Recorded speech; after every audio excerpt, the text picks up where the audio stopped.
If you've ever said something like, "I still haven't finished yet," and then paused for a second, wondering if it sounded right, you're definitely not alone.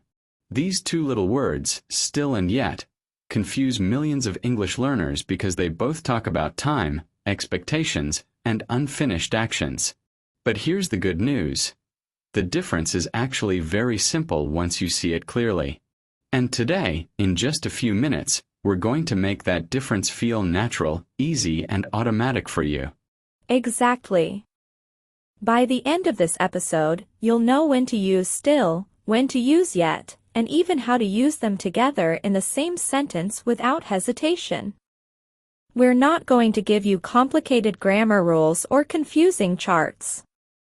Instead, we'll use real-life situations, natural conversations, and clear examples that you can imagine yourself saying at work, at home, or with friends.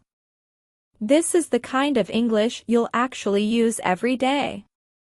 So if you've ever felt unsure about sentences like, "Are you still working?" or "Have you finished yet?" stay with us. This short lesson can completely change how you speak and understand these two words. Simple explanations, everyday examples, and a relaxed conversation. Just like always here on Speak English Every Day. Let's get started. Welcome back to Speak English Every Day, your daily space to relax, listen, and build real English step by step. I'm Tony, and whether you're listening on your way to work, while cooking, or just taking a quiet break, we're really glad you chose to spend these minutes with us. Our goal here is simple. Help you feel more comfortable with natural, everyday English through friendly conversations that sound like real life, not like a textbook. And I'm Sarah. If this is your first time here, welcome to the podcast. This is a place where English feels warm, practical, and human. We talk about expressions you'll hear in daily conversations, the kind of phrases people actually use at home, at the office, or with friends. So instead of memorizing long grammar lists, you get to listen, understand, and absorb the language naturally, almost like you're part of the conversation with us. And if you enjoy learning this way, don't forget to subscribe so you don't miss our daily episodes. Each day, we bring you a short, clear conversation focused on one useful idea, one expression, or one common mistake that many learners make. Today's topic is a perfect example of that. We're talking about two very small words that create a lot of confusion. Still and yet. So, Sarah, did you finish editing the new episode for tomorrow? I remember you said you were going to work on it this morning, and I was actually curious because that intro sounded really good yesterday. I was thinking about it while making coffee, wondering if you had already sent the final version to the client or if you were still adjusting the timing and the music levels. No, I haven't finished it yet. I'm still working on the intro, actually. Every time I think it sounds perfect, I listen to it again and notice something small I want to change. Maybe the music is a little too loud, or the pause between the sentences feels slightly off. It's one of those projects where the details really matter, so I keep going back and fixing tiny things. Wait a second. You just said something interesting without even noticing it. You said, "I haven't finished it yet," and then right after that you said, "I'm still working on it." You used yet and still in the same answer like it was the most natural thing in the world. Oh, really? I didn't even realize that. I guess I just say those things automatically. But now that you mention it, are they actually different? I always thought still and yet were basically the same idea, just two ways to talk about something that isn't finished. That's exactly what a lot of learners think, and honestly, even some native speakers can't clearly explain the difference. They just use them by instinct. But they're not identical. They're close, but they focus on different parts of the situation. And that's exactly what we're going to talk about today. Okay, so let's start with the big question. What's the real difference between still and yet? because to me, they both feel like they talk about time, about something that hasn't finished or hasn't happened. When I hear sentences like, I'm still working, and I haven't finished yet, they seem very close in meaning. So what's the simplest way to understand the difference without getting lost in complicated grammar rules? The easiest way to remember it is this. Still means something is continuing, and yet means something hasn't happened, but you expect it to. That's the core idea. Still focuses on an action or a situation that started before and is continuing now. Yet, on the other hand, focuses on an action that hasn't happened up to this point, but there's an expectation that it will happen in the future. So still is about continuation. It's like something started earlier and it hasn't stopped. For example, if I say, I'm still hungry, that means I was hungry before, and now the hunger continues. The feeling didn't disappear. It's the same situation, just continuing through time. Exactly. The key word there is continuing. Something started, and it hasn't stopped. Now look at yet. If you say, I haven't eaten yet, the focus isn't on a continuing state. The focus is on an action that hasn't happened, but you expect it to happen. You plan to eat. It just hasn't happened up to now. So if I compare the two, I'm still hungry is about the feeling that continues, and I haven't eaten yet is about the action that hasn't happened. One looks at the ongoing state, and the other looks at the missing action. That's actually much clearer than I expected. That's a great way to say it. Still looks at what is happening and continuing, yet looks at what is not happening, but is expected to happen. So the direction of the sentence is different. With still, you're looking at something that continues from the past into the present. With yet, you're looking forward to something that hasn't happened, but probably will. So it's almost like still is about the movie that's already playing, and it hasn't stopped. But yet is about the movie that hasn't started, even though everyone is waiting for it. One is in progress, the other is expected. That's a perfect metaphor. The movie is still playing versus the movie hasn't started yet. One is ongoing, the other is anticipated. And when you start thinking in those simple images, it becomes much easier to choose the right word. Now that we understand the basic meaning of still and yet, let's talk about something very practical. Where these words go in the sentence. Because even if you understand the meaning perfectly, putting the word in the wrong place can make the sentence sound unnatural. The good news is that the position of still and yet is actually very predictable. Once you learn the pattern, you'll start hearing it everywhere in real conversations. Yes, I think this is where many learners get confused. Sometimes they know the meaning, but they're not sure where to put the word. Should it be at the beginning? In the middle? At the end? And when you're speaking quickly, that small doubt can make you hesitate or lose confidence in your sentence.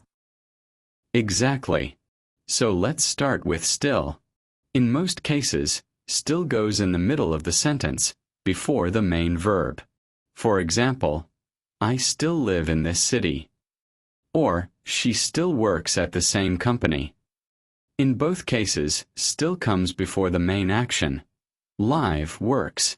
That's the most common pattern you'll hear in everyday English.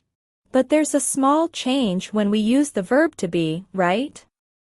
Because we don't say, I still am tired. That sounds strange. Instead, we say, I am still tired. So with be verbs, still comes after the verb. He is still here. They are still waiting. It feels much more natural that way. That's right. So here's a simple rule. With most verbs, still comes before the verb. But with the verb to be, it comes after. For example, I still remember that day. But, I'm still happy about it. The position changes depending on the type of verb, but once you notice the pattern, it becomes very easy to follow. Okay, that makes sense. Now what about yet? Because I feel like yet usually goes at the end of the sentence, especially in questions and negative sentences. Like, have you finished yet, or I haven't decided yet. It almost always appears at the end. I think this is the part where it really becomes clear, when we compare sentences side by side. Because sometimes the grammar rule sounds simple, but the real understanding comes when you hear two similar sentences and feel the difference in meaning. When you listen closely, you start to notice that still and yet create slightly different pictures in your mind, even if the situation is almost the same. Exactly. Let's take a very common everyday situation. Food. Imagine you're sitting at home in the evening. You feel hungry, and you haven't eaten dinner. You could say, I'm still hungry. That sentence focuses on the feeling. The hunger started before, and it continues now. The situation hasn't changed. And in the same situation, you could also say, I haven't eaten yet. That sentence doesn't focus on the feeling. It focuses on the action that hasn't happened. Eating hasn't happened up to this point, but there's an expectation that it will. So even though both sentences describe the same moment, they highlight different parts of the story. Exactly. One looks at the continuing state, and the other looks at the missing action. Let's try another pair. Imagine you're looking out the window. It's been raining all afternoon. You say, it's still raining. That means the rain started earlier, and it continues now. Nothing has changed. Now imagine your friend is waiting for the rain to stop because they want to go outside. They might ask, has it stopped yet? In this sentence, the focus is on the action that hasn't happened. The rain hasn't stopped, but they expect it to stop at some point. Perfect. So again, still shows the continuation, and yet shows the expected change that hasn't happened. Let's look at another emotional example. Imagine someone went through a breakup. You could say, she still loves him. That tells us that her feelings continue. Even after the breakup, the love hasn't disappeared. But if you say, she hasn't moved on yet, the focus is different. Now we're talking about the action of moving on. It hasn't happened up to this point, but there's an expectation that it will happen eventually. So the emotional situation might be the same, but the perspective changes. Now let's look at situations where only one of these words really makes sense. This is where the difference becomes very clear, because if you try to switch them, the sentence suddenly sounds strange or the meaning changes completely. These examples are very useful because they show you that still and yet are not always interchangeable. Sometimes only one of them fits the situation. Yes, I think those are the moments that really help you remember the rule. When a sentence sounds natural with one word but awkward with the other, your brain starts to notice the pattern. It's like your ear begins to recognize what feels right and what feels a little off. Let's start with a simple question. Imagine you offered someone pizza earlier, and now you're asking them again. You say, do you still want pizza? That question is about continuation. You're asking if the desire continues. Maybe they were hungry before, and you want to know if that feeling is still there. But if you say, do you want pizza yet, it sounds strange.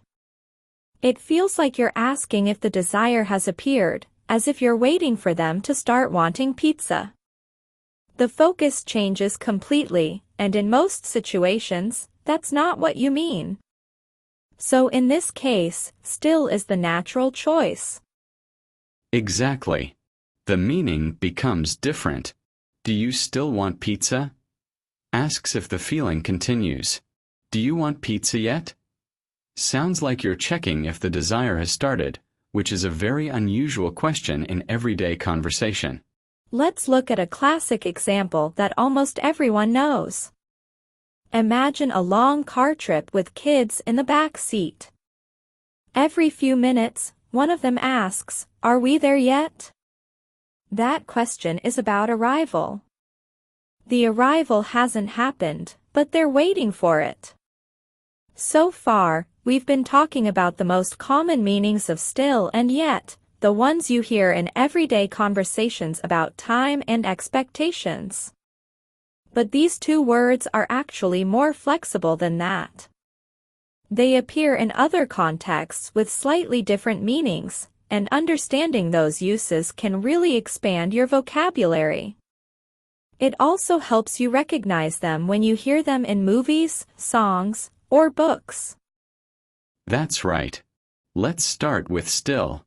Besides meaning something continues, still can also mean not moving or completely quiet. For example, if a photographer is about to take your picture, they might say, "Hold still." That means don't move. Stay in the same position so the photo doesn't come out blurry. And you'll hear it in descriptions of nature, too. For example, the lake was perfectly still. That means the water wasn't moving. No waves, no wind, just a smooth, calm surface. Or someone might say, the night was still and quiet. That creates a peaceful image where nothing is moving and everything feels calm. Exactly. In this sense, still is about the absence of movement or sound. Everything is calm, frozen, or quiet. You'll also hear this idea in art. There's a term called still life, which refers to paintings or photos of objects that don't move, like fruit, flowers, bottles, or books arranged on a table. Yes, and I've always loved that expression, still life. It sounds very poetic. It's like capturing a quiet moment and freezing it in time. You walk through a museum and you see a painting of a bowl of fruit or a vase of flowers, and everything feels calm and silent. That's the feeling behind the word still in that context. There's also a very common proverb that uses this meaning, "Still waters run deep." It means that people who are quiet on the outside often have very deep thoughts and emotions inside. They may not talk much, but there's a lot going on beneath the surface. I love that saying. It always reminds me of people who don't speak much in group conversations, but when they finally say something, it's really thoughtful or meaningful. It's a nice reminder that silence doesn't mean emptiness. Sometimes, quiet people have the richest inner worlds. Now let's look at another meaning of still. It can also mean despite that or nevertheless. For example, it was raining but we still went for a walk. Or, I was tired but I still finished the project. In these sentences, still shows that something happened even though there was an obstacle. So it's similar to words like however or even so, but it sounds more natural and conversational. For example, the movie got terrible reviews, but I still enjoyed it.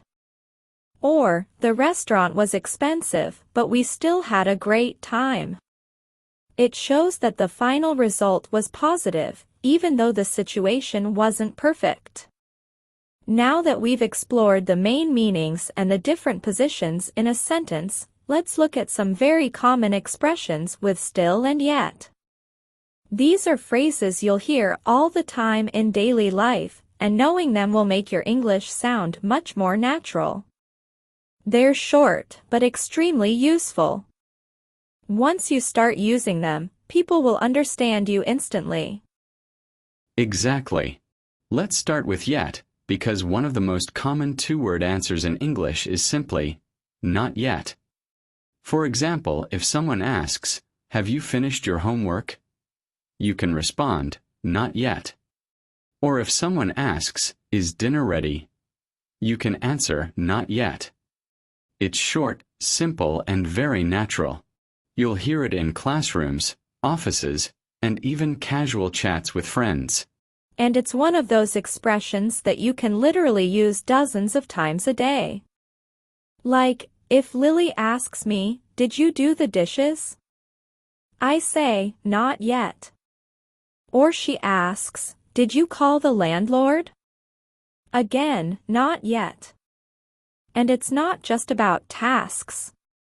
It's almost like an official soundtrack of procrastination sometimes, but in a funny, everyday way. Now let's look at still. One very common expression is, "I still can't believe it." You use it when something surprises you, shocks you, or amazes you, and the feeling hasn't gone away. For instance, "I still can't believe Lily said yes when I asked her out." It expresses that the surprise or excitement is continuing in the present moment. Another great example is asking someone late at night, "Are you still up?" or "Are you still awake?" This is very common in texting or casual conversations. It's informal, but it's a natural way to check if someone is still doing something in the present moment. There's also the optimistic expression with yet, "The best is yet to come." This is so hopeful. It means that the most important, the most exciting, or the best part hasn't happened yet, but it will. It's encouraging and gives a sense of positive anticipation. You could say it about life, a project, or even a relationship. And there are also expressions that combine the idea of a better alternative with yet, like better yet. For example, we could take the bus, or better yet, let's drive. Or, we could order pizza, or better yet, make our own. It shows that there's an even better option than the one mentioned first. It's concise, practical, and very conversational. All right, everyone, that was our deep dive into still and yet. We've covered the meanings, the sentence positions, common expressions, and even those tricky situations where only one works. By now, you should have a much clearer picture of how these words function in everyday English, and hopefully you can start using them naturally in your conversations. Yes. And remember, the best way to really lock this in is to practice out loud. Think of one thing you still do every day and one thing you haven't done yet this week. Say it to yourself, or even better, say it to a friend. It might feel small, but this kind of practice helps your brain connect the meaning, the timing, and the natural rhythm of English all at once. And of course, we'd love to hear from you. Tell us in the comments, what is something you still haven't done yet this year? It could be a goal, a trip, a call, or even just finishing a project. Use both still and yet in your answer. We read all your sentences, and it's so rewarding to see everyone putting what they learn into practice.